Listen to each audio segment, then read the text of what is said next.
Alright guys, best of 21, and I've got 21 from 21 for you today.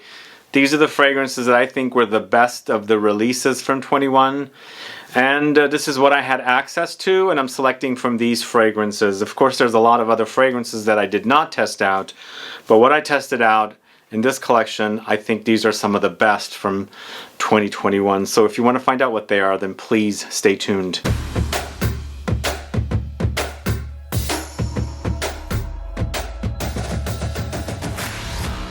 Thanks so much for tuning in. This is Sebastian. Yes, 21 from 21. I've got 21 great fragrances that I actually have featured in this video. And as I said, I only am selecting from things that I actually got to sample, wear, test, and things like that. So there's a lot of fragrances out there. I didn't have access to everything, so I'm selecting 21 of the best from what I sampled. Niche and designer, perhaps some indie as well. Before I get to the fragrances, if this is your first time tuning into the channel and you still haven't subscribed, please click the subscribe button below and also click the bell so that you'll be notified for future videos and giveaways. And also I want to mention Happy New Year to everyone. Hope you had an excellent evening of celebrations, or maybe not. You had a quiet night, but I appreciate you tuning in to watch this list. I wanted to do this last year, but somehow it turned out to be today, which is just a brand new day and a great topic to watch today on New Year's Day of stuff that came out last year. So let's go ahead and get started with the first one. This is from the house of Hermes, H24. It's light, but it smells really, really great. I love its aromatic spiciness with its kind of smoky floral touches, metallic and minerally experience, but it really wears beautifully. I think they did a great job with it. The only negative about it is that it's a little on the light side, which makes me anticipate an eau de parfum or something more intense, or an extreme version of this one, but I think it's definitely a solid men's classy designer fragrance, Hermes H24. Next, going to the house of Tower Perfumes, Sundowner, a really great tobacco-ish, ambery, spicy fragrance. Again, this is a really solid release from this house, which I really love. I love a lot of their earlier fragrances, and finally, with this particular launch, I think Tower Perfumes is doing a great job with the fragrances. It's lots of tobacco, cinnamon, sandalwood, cocoa, oranges, and notes like that. So it's kind of a smoky, ambery, spicy tobacco fragrance. Sundowner from the house of Tower Perfumes, a great release. Next, from the house of Sarah Baker Perfumes, LOUDO, as one of my favorite fragrances from 2021. In my review for this one, I had mentioned I got to sample this before it was launched. Instantly, I loved it because I like the whole gourmand oud thing, and this one does a really great job with that. It's lots of oud with some creamy white chocolatey kind of touches. I should say, if you had thought that maybe this was full-on gourmand, for me it doesn't go full-on gourmand. It's lots of oud, as I said, but it has a lot of kind of sweet gourmandish touches. A great scent from Sarah Baker Perfumes, LOUDO. Wonderful release. Next, going to the house of TUMI, CONTINUUM, another great designer release. This one actually does it for me because it's a tobacco, but it has boozy touches, and I like that about it. It also has some leather and musk thrown in, but they've done a great job with this particular fragrance in comparison to the previous two that came out from this house. I really enjoy the way this smells. It's warm and spicy. So TUMI CONTINUUM, a great launch from this house. Next, Frederic Malle's Synthetic Jungle. Wonderful, wonderful release. I love its green and spicy, lightly floral bitterness here. And I love that it kind of has just like the green resins, like it's a resinous green experience with lots of bitter vegetation. So if you like the smell of vegetation, ivy, leaves, and woods and flowers all, chopped up, and when you chop things up like that and you can have a smell, it kind of reminds me of that. Yes, it kind of hints at L'Ombre Down Low a little bit from a Diptyque, but they're not identical. Wonderful fragrance from Frederic Malle, Synthetic Jungle, as I think it's one of the best from last year. 2021, it's already last year. Next, going to the house of Dior, Vanilla Diorama. Initially, I thought Tabaccolor was going to be my favorite, but really Vanilla Diorama won me over. I think it's a really, really solid release. It's just that beautiful kind of citrus-laced, orange-laced vanilla with cacao touches and like boozy touches. That's absolutely delicious. I think the fact that Francois Demachy created this last fragrance for Dior, he's leaving with a bang. You know, it's a great fragrance. I think it's doing really well for Dior and the Privé collection. And you know, it's really a delicious treat to wear and inspired by a chocolate cake or an ice cream cake that Christian Dior used to eat at Maxime's in Paris. Vanilla Diorama, I think it's a top-notch release from the house. So I've got two fragrances from one house back to back. These were launched together from the house of AMOUAGE. The first one I'm talking about is Material. Material is a kind of a very resinous and smoky vanilla fragrance with lots of you know, benzoin and tonka beans and patchouli, incense, gaiac wood. So it's a very dark, thick, dense kind of a vanillic experience with lots of, there's oud in here, there's labdanum for the whole smoky ambery experience, but overall very, very delicious fragrance from AMOUAGE. That's actually a very perfect fragrance to wear if you like a kind of very, you know, as I said, deep, dark, rich, dense, vanillic experience that's more in the ambery, smoky direction because it doesn't fully go gourmand vanilla. That's a Material from AMOUAGE. And the same time they launched Boundless, and I think Boundless is also a really solid release. Really classy, spicy, vanillic once again, but this time going in a tobacco-ish direction. And of course it's got kind of like a light cumin touch in here. There's gaiac wood once again, and there's incense, but that blood orange kind of brightens everything up. Really a gorgeous fragrance, Boundless from AMOUAGE. I think you should definitely check it out. Both of them are really, really great to wear, and I really love both of those. Speaking of vanilla once again, go into the house of Laboratorio Olfativo Vanagloria. I really love this one from this house, probably the one that really got me to check out this house and explore a lot of their fragrances because it's created by my favorite perfumer, Dominique Ropion, and it's actually lots of vanilla once again, but it's contrasted with lots of incense. So it's kind of like vanilla and incense fighting together in the fragrance, trying to come out top, you know, trying to come up at the top. Vanilla wins sometimes, incense wins sometimes. So once again, it's not necessarily a full-on, you know, gourmand vanilla, but it's definitely lots of vanilla with the incense and some other notes like saffron and musk. A really delicious fragrance. Vanagloria from the house of Laboratorio Olfativo. Now this fragrance from an indie house, Pearlescent Parfums, Baklava, they did a great job with this one. It's really, really an absolutely delicious fragrance. It also has a great sillage. It leaves a great dry down as well. It's just a very, very, you know, it smells like an actual dessert, but like a perfume dessert, you know? I don't know if that makes sense. There's no such thing as a perfume dessert. Like you can perfume yourself and eat the dessert at the same time. That's what it kind of smells like. But it's like baklava, but it's a lot of other kind of notes thrown in there to create for one really delicious concoction. This is baklava from the house of Pearlescent Parfums. If you don't know that one, please do check it out. This is a great fragrance. I really do enjoy this particular one. This is from the house of Eccentric Molecules. This is Molecule 1 and Patchouli for one absolutely delicious experience. The reason I like this one a lot, and I think it's one of the best of 2021, is because I love Molecule 1. I love the fragrance on its own.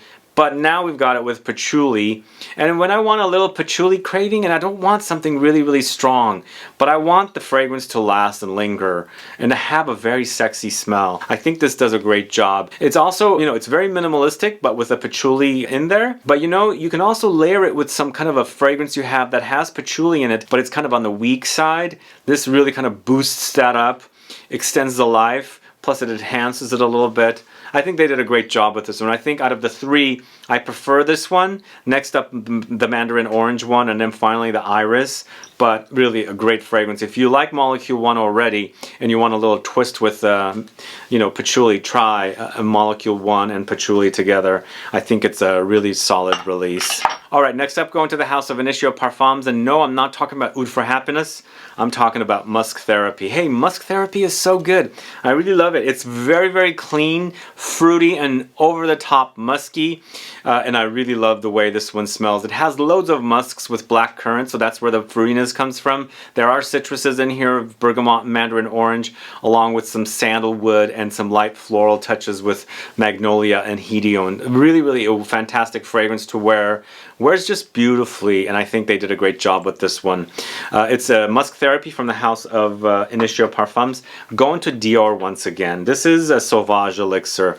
Yeah, I'm going to recommend this and suggest it as one of the better fragrances from last year. It's not anything groundbreaking, but I think this takes Sauvage to the next level, and it makes for my favorite version in the entire collection. It has great longevity. It's also very spicy and citrusy at the same time. There's loads of spices in here like cinnamon, cardamom, nutmeg, along with that aromatic lavender note.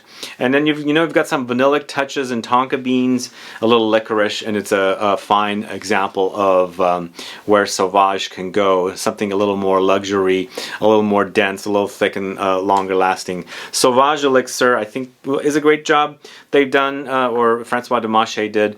Again, it's not anything groundbreaking, but I think out of the four, I think they did a great job. Next, going to the house of Francesca Bianchi, it's Luxe Calm Volupte. This one, I think Francesca Bianchi did a great job with the particular fragrance. It's got a lot of galbanum in this particular fragrance, so it comes off green. There's green notes, along with the galbanum, which is bitter, resinous, and green. There's also this kind of greenish floral touch from the hyacinth in here. But for me, I get something like a honeyed experience, something sweet and honeyed, but just a nice balance of the sweetness. I think it's coming from the benzoin, or the combination of some notes together to create this kind of like a honeyed experience. But lovely, lovely fragrance with vetiver as well, and lots of citruses, some incense, and a popanax. Beautiful fragrance. This is from the house of Francesca Bianchi, and it's Luxe Calm Volupte. Did you guys check that fragrance out? Let me know. Now this fragrance I have to apologize for. I should not, I don't know what happened. I needed to feature this one in a video I recently did of Rose and Patchouli. I completely blanked on it, and even though I think it's one of the better releases of last year. This is from the house of YSL. It's Rouge Velours. What was I thinking? I've got way too many fragrances here, and I keep forgetting what I have. But this one is a great example of Rose and Patchouli together. So delicious. It's definitely a Chypre, and I think they've done a fine job of creating this particular fragrance with the most beautiful juice color, as you can see right there. Lots of patchouli, lots of rose, some spices thrown in, some white flowers, and vetiver, and musk. Beautiful fragrance. If you don't know, check it out, and I'm so sorry I left that one off of that list. I feel really bad, but definitely deserves the mention, and I think it's a solid release from YSL Le Vestiaire collection. So that's Rouge Velours, or Velour is what I should say. The next one I'm talking about is from the house of Byredo, Mixed Emotions. I just recently featured it in my Byredo fragrances video from yesterday. If you haven't caught that, please go find out where this ended up. But you know what? As I mentioned in that video and in a couple of other videos, this was a little off-putting at first. There was some smell in here, kind of like weird camphoric, animalic kind of something when I first sprayed it a couple times, the first couple of times. I've gotten so used to it. It smells really fantastic now, but it might be a little off-putting. But there's fruitiness in here, there's green touches, and then of course there's lots of tea, lots of it, with this kind of combination of mate, which is green, with the black currant, and then of course the tea. Just beautiful, really beautiful fragrance, Mixed Emotions by Byredo. I think that's a solid release from last year. The next fragrance I'm talking about is from the house of Rosendo Matu, number 7. Another solid release, another great one from this house. Still not as good as number 5. I think number 5 is just really fantastic, but number 7 is really close to number 5, because I find it to be a really solid offering from this house. And it features two kinds of oud, and then you've got patchouli and you've got vanilla. So the combination of these three really very popular notes mixed together for one fine offering. If you don't know this one, check it out. I'll soon come back with another video about this particular fragrance, perhaps a full review, so stay tuned for that. But in the meantime, number 7 is definitely a solid release from the house of Rosendo Matu. Alright, going to the house of Zoologist Perfumes, it's Chipmunk. Man, this was good. This was become my second favorite from this house. Still, I think B is my favorite, but Chipmunk is a really, really great nutty experience. And even though the other day I said I found another fragrance that's really nutty, this one I think is competing with that one, because this is more nuts and a very unique experience, whereas that one is an amber fougere with a lot of nutty notes. But this, really, I love it because it's hazelnuts and oak and chamomile, woods and cedar and vetiver. I think they've done a great job with this particular fragrance. It smells really, really good. And I love the whole nutty idea. And it has kind of like a fruitiness under there, light fruitiness coming from the quince note in here. So Chipmunk, a great release from the House of Zoologist Perfumes, and one of my favorites fragrances of last year. The next fragrance, I'm going to the house of Atelier Materi. This is Narcisse Taiji. How many of you know this one? This is really a great fragrance from this house, focusing on Narcisse once again. And you know, it kind of hints at this one a little bit. Both of them focus on Narcisse as a flower. So it'll remind you of one another. They're not identical whatsoever. In fact, they go in different directions. But the Narcisse flower in both will remind you of one another. This one goes more green to me, not necessarily as metallic and minerally as the other one. This one also has lots of musks and patchouli. There's hay and leather, pear. A lot of unique notes together to create for one beautiful green floral fragrance. I love it. It smells like spring to me, because Narcisse flowers, the daffodils, are, you know, what blooms around spring. So there's a very green spring-like smell to this one. That's Narcisse Taiji from the House of Atelier Materi. A wonderful, wonderful fragrance. The next fragrance I'm talking about is from the House of Aesop. This is Aremia. Oh boy. One beautifully crunchy green fragrance out of the other Topia's fragrances from Aesop. I think it's really, really great. It does remind me of Vert de Bois a little bit from the House of Tom Ford. They're different fragrances though, but really lots of galbanum, lots of yuzu, iris thrown in, so it's got a vegetal vibe going for it, and it smells like cut greens, you know, like chopped greens, and the aroma released from those. Beautiful fragrance. Aremia from the House of Aesop smells fantastic. So once again, we got another house with two fragrances. The first one out of Xerjoff. So this is Tony Iommi. Yeah, I mispronounced his name in the video I did recently. So it's Tony Iommi, and this is a great release from Xerjoff, and I really love the patchouli, amber, cinnamon, leather combo. Smells really, really fantastic. It's created with you know, Tony of Black Sabbath, so it's a kind of a collaboration with the Xerjoff Blends collection. But really great ambery, patchouli, lots of it with lots of cinnamon and leather, as I said. There's some booziness there as well. So that is Tony Iommi by Xerjoff. And I can't leave this one out because it's so good. It's so delicious. This is Symphonium from the House of Xerjoff once again. And it's a really delicious combination of lots of chocolate, lots of oranges with ouds. Such a great gourmand it is. This is definitely a full-on oud gourmand, whereas I was saying earlier with the Sarah Baker, it's not necessarily going full-on gourmand, even though it has gourmand touches with oud. This to me is more of a gourmand with oud. So great fragrance, Symphonium from the House of Xerjoff. I really love that one. And then what else do we have left here? This particular fragrance, this is from the House of Goldfield and Banks. This is Silky Woods. Yum, yum, yum. Once again, it's vanilla, boozy, woody, chocolatey, butterscotchy, caramelly, delicious vanilla. It's such a really yummy fragrance. My favorite from this house, and they did a great job with this particular vanilla. I love vanilla. It's such a, you know, beautiful fragrance note, and just the fact that it's delicious smelling and it wears beautifully on me. I give it you know, high marks for this particular house and for their release, Silky Woods. So that's Silky Woods. That's the last fragrance I'm talking about for you today. 21 from 21. Yes, there's a bonus. Stick around for that one, and I'm going to let you know in a little bit. Anyway, guys, that's all I have for you today. What do you think of these particular fragrances? Do you like these fragrances? Have you worn them? Do you think they're great releases of 2021? If not, let me know. Also, let me know what you think are great fragrances of 2021 if I did not discuss them here in today's video. Put some comments down so I can find out. I wanted to also let you know that I'll be doing videos throughout the next week, but I'm going to take a week-long vacation, take a break from the channel. I've got to work on some stuff, and then I'm going to come back, and by the middle of the month in January, I've got a great announcement for you guys, so stay tuned for that.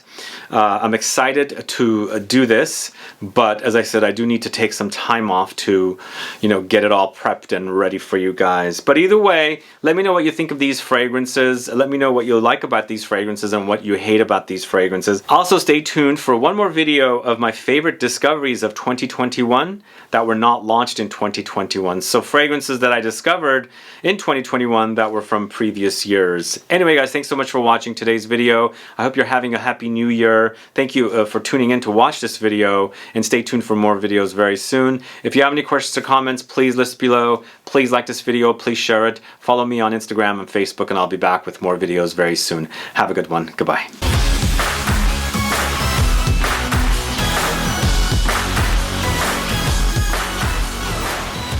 Alright, the bonus fragrance for you guys is from the house of Atelier d'Azores. This is Lune Feline X-Ray. So this is basically an X-Ray version of the original Lune Feline, which is a musky vanillic fragrance, but this takes it to the next level, takes it to a more resinous balsamic direction, amping up some of those balsamic notes along with the vanilla. There's definitely lots of Peru balsam in this one with lots of vanilla, but there's some green notes in the background and also some styrac, lots of musk, so it's very, very musky, but there's also the addition of spices like cinnamon and cardamom with pink pepper, an addition of woods. Really, really delicious. I think if you like the original, you've got to get your nose on the X-Ray version because it takes it to the next level, right? It is really, really delicious. It is a little on the medicinal side, which is totally fine for me, and I think it's just a lot of the intense notes all together. But I really like the way Lune Feline smells, and I love the way the X-Ray version smells as well. Anyway, that's the last fragrance for you guys. I know I said 21 for 21, but that is just a bonus for you guys. Thank you so much. Bye-bye. But let me know what your thoughts are on these 21 fragrances from 2121.